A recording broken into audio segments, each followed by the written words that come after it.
snacks are pretty good.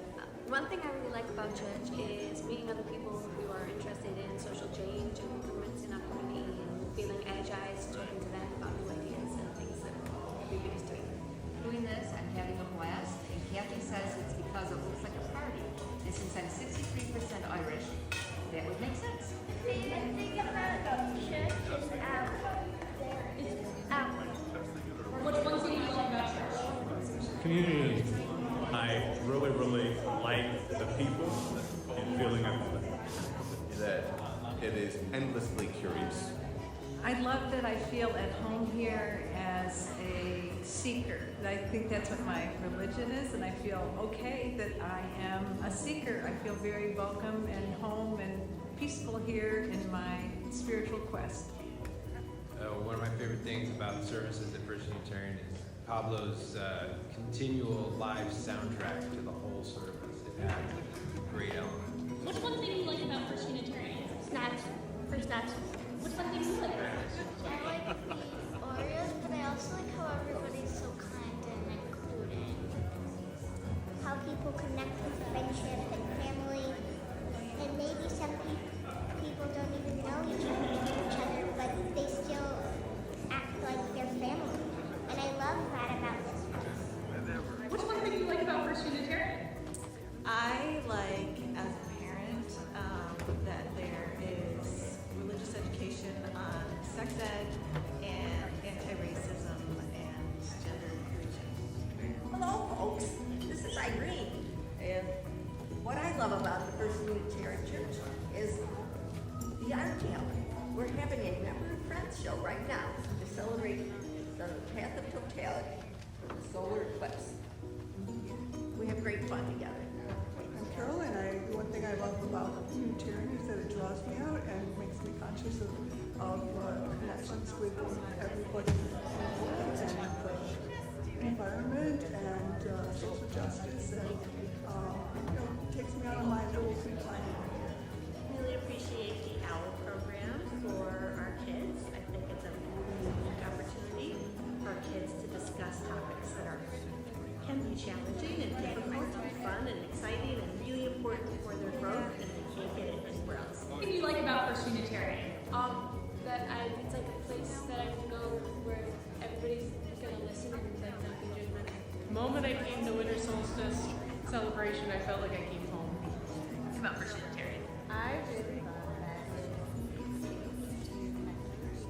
I absolutely love the great sense of community and generosity we have here. The thing I like about First Unitarian is that there are a lot of ways to get involved. There are a lot of different things to do, and whether you have just a little bit of time to commit or you have time for a big project, you can always find something to do that is fun and interesting and a great way to connect with other people. What I like about the Unitarian community is the community itself, and being welcomed and having great funs like game night. What do you like about First Unitarian? The fact that every week I get to play a game with anyone, and it's always a different game each week. I love coming to First Unitarian throughout my lifespan because I feel like the community has held me at many different ages and stages.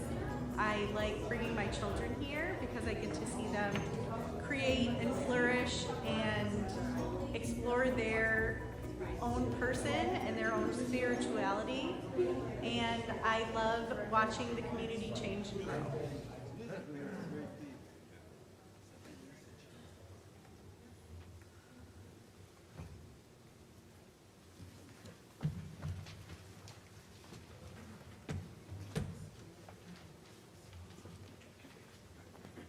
Welcome to First Unitarian, and please join us in singing our opening hymn, Jesus Christ is Risen Today, found on the screen or in your hymnals.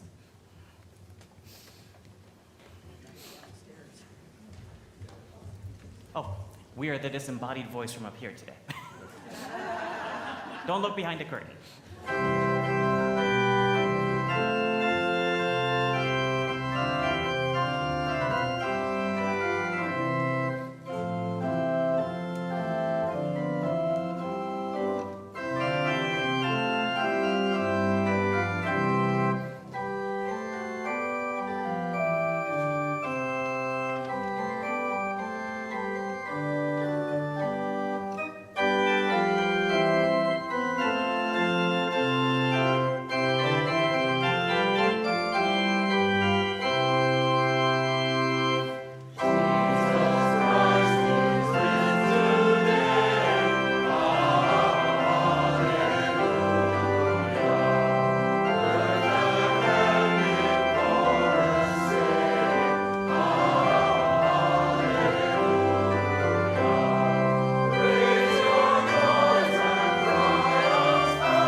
Welcome to First Unitarian Church of Rochester.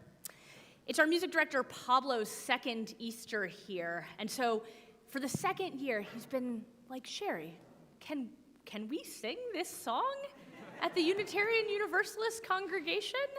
And I think without a doubt, what I can say is, some of us can. We do not need to believe alike to love alike. Easter, though, the story of Jesus as a living minister and then as resurrected miracle, is a story that we're invited into. It's a part of our heritage and our tradition, and it's a story of hope in unexpected places. It is a story to which all of us are invited. I'm the Reverend Shari Halliday-Quan. I use they and she pronouns, and I'm the lead minister here. I serve with Reverend AJ and Reverend Vertis. We've got Pablo as our music director, who's leading music today with the choir. Ajamu is our lay worship associate. We've got folks in the AV loft, and we have all of you. Worship, or whatever it is that we do together, whether it's on Sunday mornings here in this room, or afterward in smaller groups through Connection, or throughout the week, whatever we do, it takes all of us, all of you. We are a people with a purpose, and our mission is, through spiritual connection in community, we listen deeply to others and ourselves. We open to wonder and transformation, and we serve together with love and humility. Happy Easter. It is good to be together. Good to be together if you've been here 1,000 times or it is your first time. And if it's your first or second time, I invite you to stop by the welcome desk. Help us help you get connected. And if you're here for the second or third or 2,000th time, I don't actually know how weeks work, so I don't know how many years you would have had to have been here in order to get there, but no, I just did the math, and some of you, that is true. Some of you have been here for a very long time. You, too, are part of our welcoming team. And it is my expectation of you that at some point in the next hour or so, you'll turn and you'll greet someone you haven't yet met. But the time yet is not now. First, what is required of us is simply to settle into our seats, to take a comfortable breath, maybe another.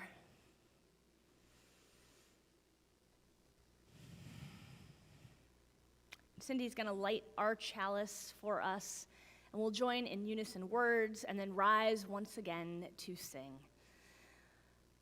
Life is a gift for which we are grateful. We gather in community to celebrate the glories and the mysteries of this great gift.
Good morning. Happy holidays, happy Easter. This is an exciting holiday time. In fact, one holiday that's also in play is Ramadan. Is anyone observing Ramadan at this time? No one? I'm not either, just raising my hand and, in case. But I did observe Ramadan once. It was, I studied abroad a couple decades ago in Senegal, West Africa. And so to observe Ramadan is essentially a 30-day fast. So observance in the Islamic tradition, stop eating from sun up to sundown, so throughout the day.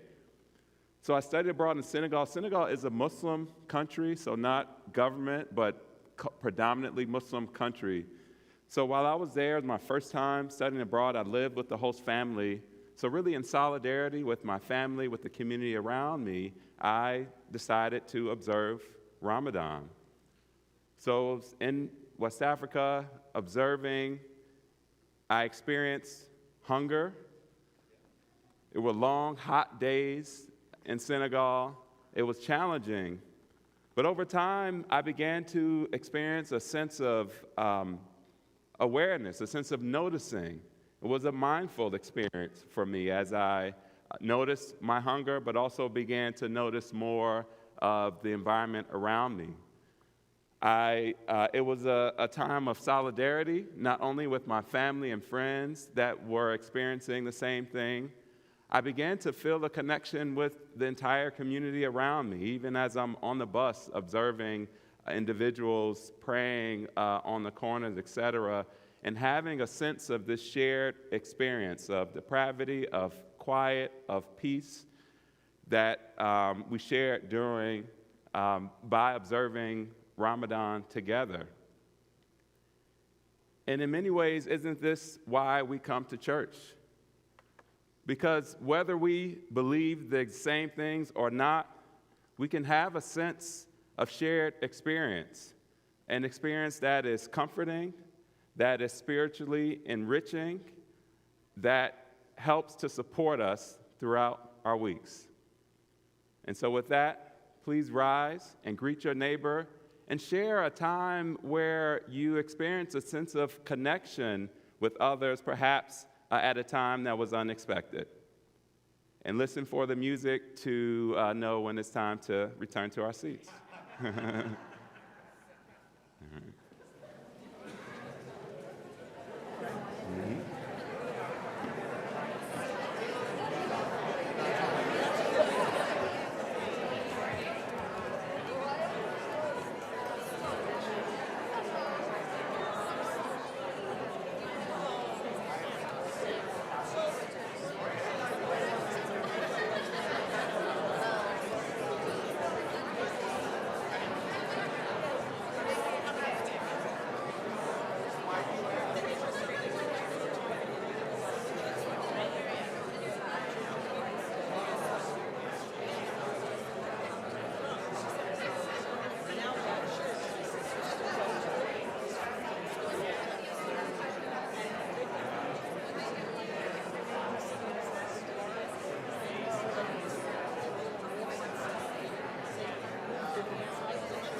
have a reading for this morning. The Humanist Speaks of Easter by Kendall Gibbons. There are only two things that we know for sure. One, they stashed Jesus' body in a tomb temporarily until they could get a chance to bury it properly. And when they came back, the tomb was empty. Make of that what you will. There are many possible explanations, some more likely than others. I don't believe that Jesus came back from the dead. Neither did Martin or Malcolm. Neither did Viola Luiso or Farzan Safi, the women's rights activist shot by the Taliban in Afghanistan. Neither will dismembered journalist Jamal Khashoggi or Alexei Navalny when he dies in a Russian prison, as he has died in a Russian prison. Neither will documentary filmmaker Brent Renaud or photographer Maxime Levin, both killed by invading armies in Ukraine. Kevin Strickland and Lamont McIntyre will not get back the stolen decades of their lives. I don't believe that the crucifixion is a story with happy ending, or that it was a one-time event. It happens over and over in the human journey as the human journey unfolds. It happens to us and to the people we love. It happens to the righteous and the innocent. Crucifixion happens, and it feels like the end of the world every time. It feels like nothing could matter anymore, ever. And then inevitably and miraculously, something happens next. Something happens. Of course it does, because the world hasn't ended yet. It's not always an empty tomb. How trite would that become? Mostly, the beloved bodies just lie right there, peacefully decomposing. But something happens, and whether we want it or not, a new chapter begins. Maybe the sun comes up, or the lilies do. Spring rolls around, that happens. Or memories come, or someone needs you. You eat food, that happens. You walk down the road and share a recollection. Life happens, keeps happening. The dead don't rise, but we do. One day, it happens. You take a breath, and it doesn't hurt to breathe. You start to see people again, really see them. Hope rises. Community rises. You rise. We rise. Life rises. Not because death isn't real. Crucifixion is not just pretend, but something else is just as real, maybe even more real. Something happens next. That is the other thing we know for sure. Life rises. Outrage rises. Love rises. Faith rises. Tears rise. Hope rises. This I do believe.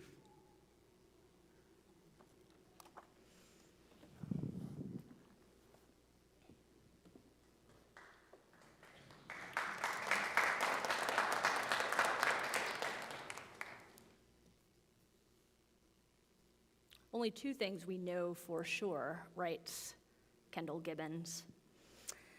And one of them is that when two women approach the tomb, Jesus isn't there.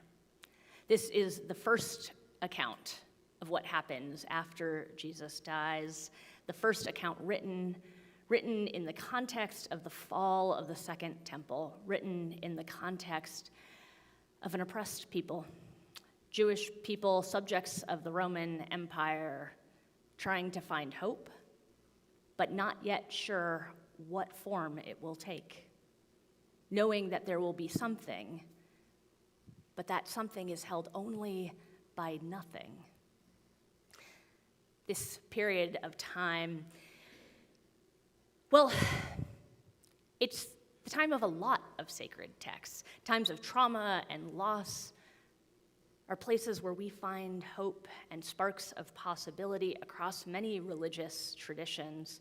And there's an obscure Jewish text buried deep in the Mishnah around this same time that describes a practice that I learned about from Rabbi Sharon Bruce, who wrote in the New York Times about this pilgrimage that ancient Jewish people used to take. Hundreds of thousands of Jews would descend upon the Temple Mount and enter its enormous plaza, and many would turn to the right, circling counterclockwise. Many would enter and turn the other way. These are the brokenhearted, the mourners, the lonely, the sick. Each walks forward. Every step takes them closer to someone walking in the opposite direction. Every step, a step against the current of bodies coming towards you.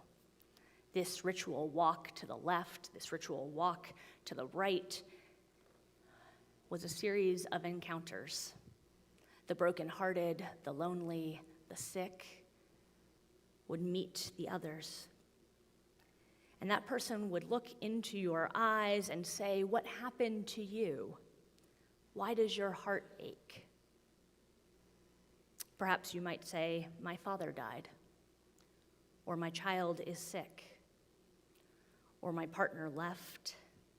I didn't expect it at all." Maybe you would say, "We're awaiting the test results." Maybe you would say nothing at all. Still, they would ask. And those who walked from the right would offer a blessing after hearing each spoonful of pain. May the Holy One comfort you. You are not alone. And hundreds of thousands, multiple times a year, would continue to walk until the next person approached. This story is 2,000 years old, a story like lots of the stories that we will tell today. And it's a story about a practice that happened in a place that no longer existed by the time it was written down. There is timeless wisdom in the reinscribing of rituals that tells us what it means to be human in a world of pain. This year, this week, you walk the path of the anguished. Next year, perhaps tomorrow, it will be me. Perhaps you will turn to the right next time. Perhaps I will be in the left this time. This timeless practice of meeting one another, of finding ourselves in the cycle of winter and springs that come again and again, is part of what it means to be human. And as Unitarian Universalists, we often squeeze all of this week into 1 hour. But there's a lot that happens in the story of Jesus of Nazareth. And so we began this weekend on Friday with our siblings at First Universalist and Canandaigua, led by Reverend Lynn Aquafondata, a community-affiliated minister of this congregation, to tell the story of Jesus' death, to tell the story of state violence, to prepare ourselves for the pain that leads to today, where the story continues and says that the stone is rolled away and we do not yet know what happens.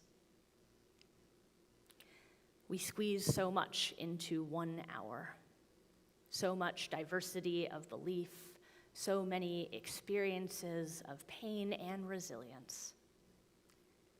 But we gather in ancient community made new.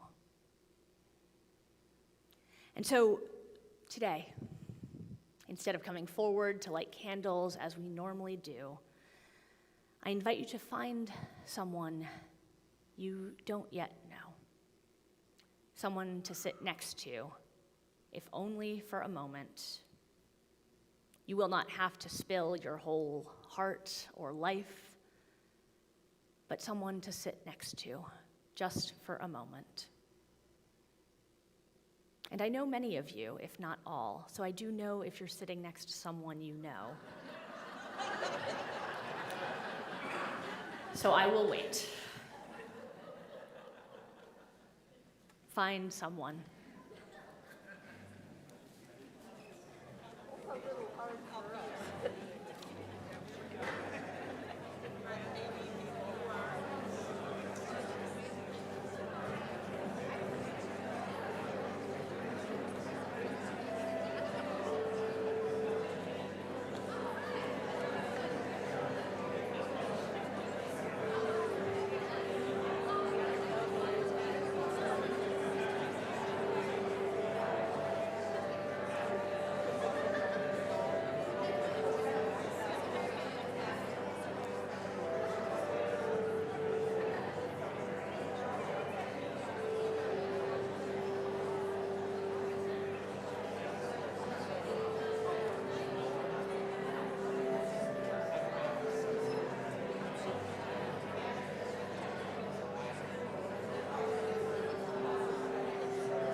And I'll start to gather you back, start to wind down.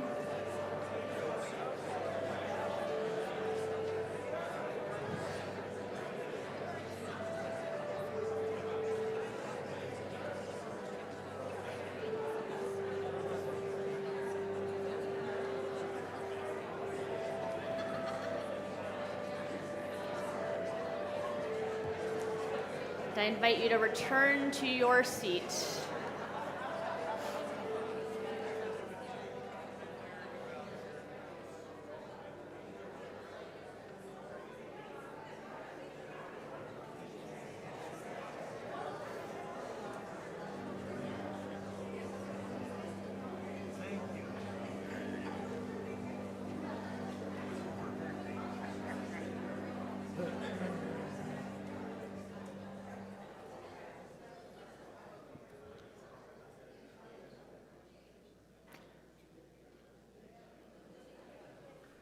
Most of you have found your way back, or perhaps found yourself a new friend. Thinking of that person, I invite you to place your hands over your heart and repeat after me. I too have known winter, and spring is coming.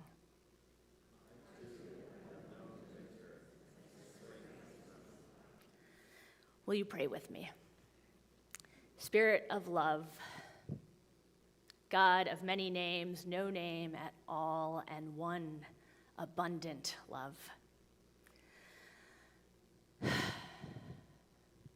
Sometimes there is only breath.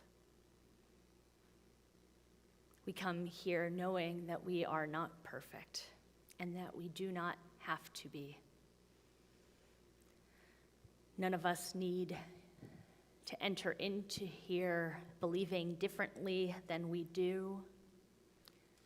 None of us need to leave here believing smaller or less of you or ourselves. Today, as those who celebrate Ramadan, find focus in community, as those who celebrate Easter and sing Alleluia, find hope in unexpected places, as those who celebrate Trans Day of Visibility, find liberation from boxes too small, may we know that we need not set down what is good in order to belong. May you who believe in something bigger, may you who know the goodness of life be an invitation to us all. May those who are doubting or hurting or feeling boxed in today hitch a ride on your hope. Together, may we all know ourselves to be welcome and loved. May this be a circle of beloved community. Amen. Ashe, and blessed be.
Each week, members and friends of this congregation put our faith, our hope, our love into action.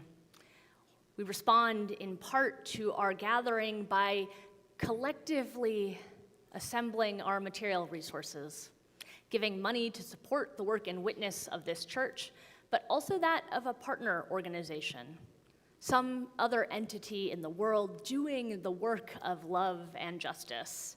And this week, just as we did last week, we split our offering with the United Way of Massachusetts. Very specifically, we split our offering and send it with our 9th graders who will go to Boston tomorrow at 7 a.m. They are annoyed by that time. They didn't annoy me in telling me that. But they will go to our Unitarian Universalist Association headquarters, but this year, unlike so many years, they won't be able to visit. Instead, our headquarters has joined with nonprofits across the greater Boston area to provide emergency shelter for refugee families, for migrants seeking a more permanent home. And so our 9th graders will show up with Amanda and Massey, bringing a check from this congregation and diapers for babies. So I invite you to give generously, to put the work of love into action. You can give online or through Venmo or into the baskets brought forward by our ushers. May the ushers now come forward.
Both Ajamu and I mentioned earlier that Jesus appears after his resurrection in the Bible.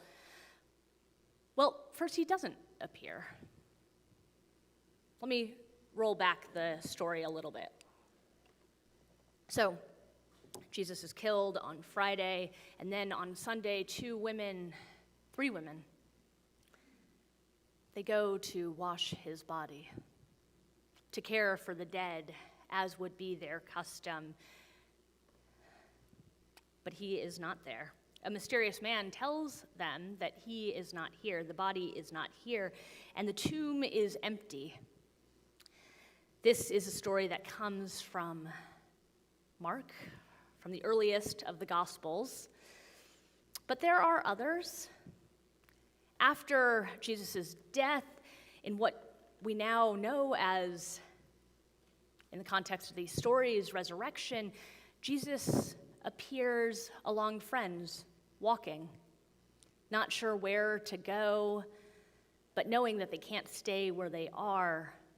A stranger slips into the road beside them, walks with them for hours, engaging them in conversation. Other times, again, not knowing quite what to do, but knowing they needed to do something, Jesus' friends go back to what they were doing before they started following him around. Go back to fishing. After all, they need to make a living. After all, they need to eat. And someone mysterious appears on the beach. Jesus slips onto the beach and slips into a meal with them. Again and again, the resurrected hope, this person who was their friend and now a mystery, appears in ordinary and unexpected places. And as time goes on and the movement that becomes Christianity, that was the early followers of Jesus, becomes more formal, more accepted, further away from persecution and uncertainty, the stories start to change. Jesus begins to show up and say, well, of course you need to believe in me.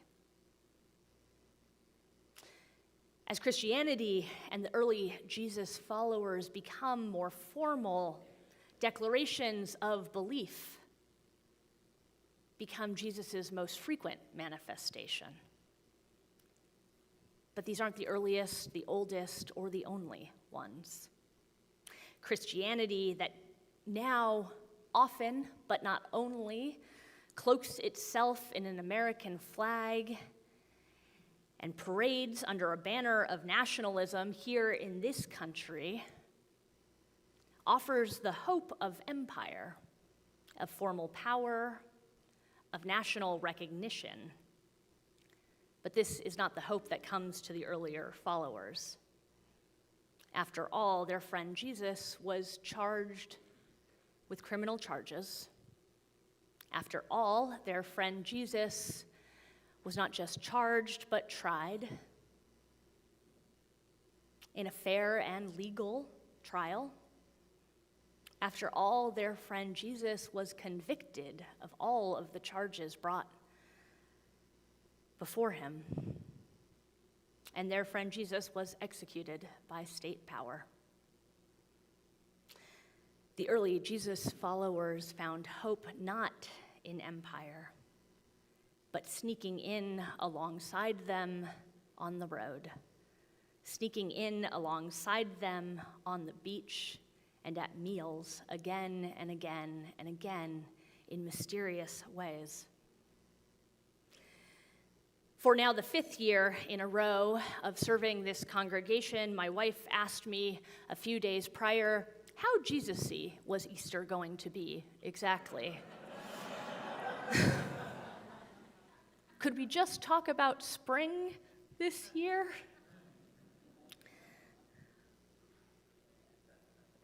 I have no stake in convincing her that the stories of Jesus are for her, but I have an investment in convincing and offering and inviting all of us to find hope in ordinary places, alongside us in the road, alongside us at table, alongside us at the beach or wherever we might find it. I have a stake in inviting all of us here in this place to a story that unfolds in lots of different ways with a whole lot of mystery, and quite frankly, in the early versions, not an awful lot of miracle, exactly. Ordinary, broken-hearted people encountering each other in everyday life.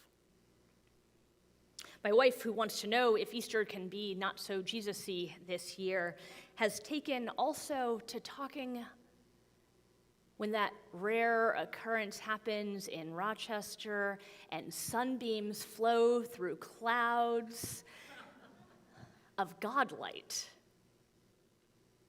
God isn't a word that has a lot of meaning for her, not in the same way that it has meaning for me, because I know something about the power of the love that many call God. But when the light shines through, Godlight is what drips from our lips. A light and a love beyond belief. A light and a love and an embrace of what is good and hopeful that need not cloak itself in protestation around what words do not fit.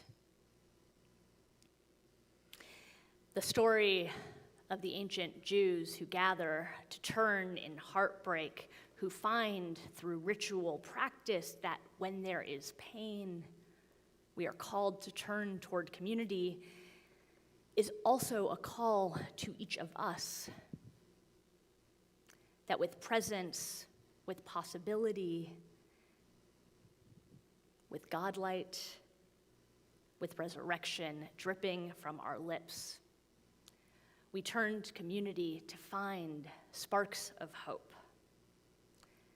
May we each find in places very ordinary, unexpected feasts, at table with one another, alongside other commuters driving by us, ever traveling in ever concentric circles. May we learn to love. May the hope of Easter be ours. Amen.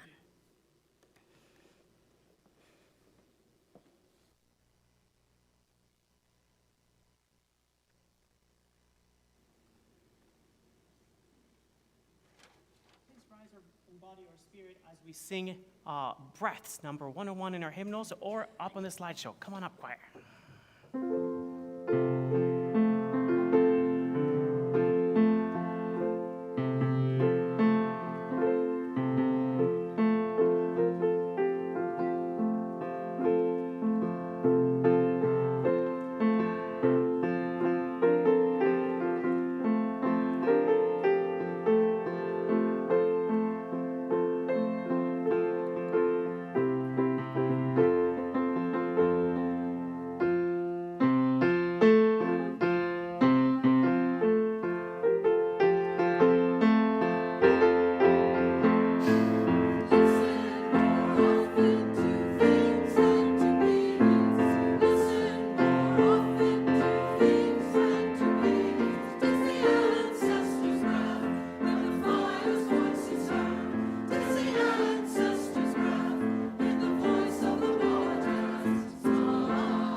You may be seated. It will take me a long time to figure out how to turn on my mic. So most Sundays, we gather here, and then we split off into smaller groups for connection. Many options, many varieties, but today it turns out, Easter believers and otherwise, lots of you are going to brunch. So there are two options for connections, both relevant, both more like brunch than you might expect. At 11, our young people will have an Easter egg hunt, and youth are invited during Connection to help hide all the eggs. And during Connection, we will also have communion. A communion for humanists, for Christians, for people who don't eat gluten, for people who don't drink wine, and for those who do. Ours is an open table, and you are welcome. So I invite you to connect with all of us at table, an ordinary and unexpected place. But first we extinguish our chalice, and so I invite you to join me in unison words.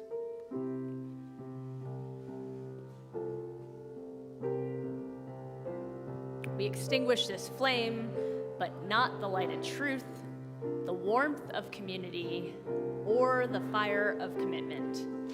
These we carry in our hearts until we are together again. The story of resurrection holds the together again as both far away and always here. May we seek a world where this fire, this love, transcends beyond time, beyond belief, but instead appears to each of us wherever we go looking for it. Go in love, go seeking hope. It will be there. You will find it. Amen.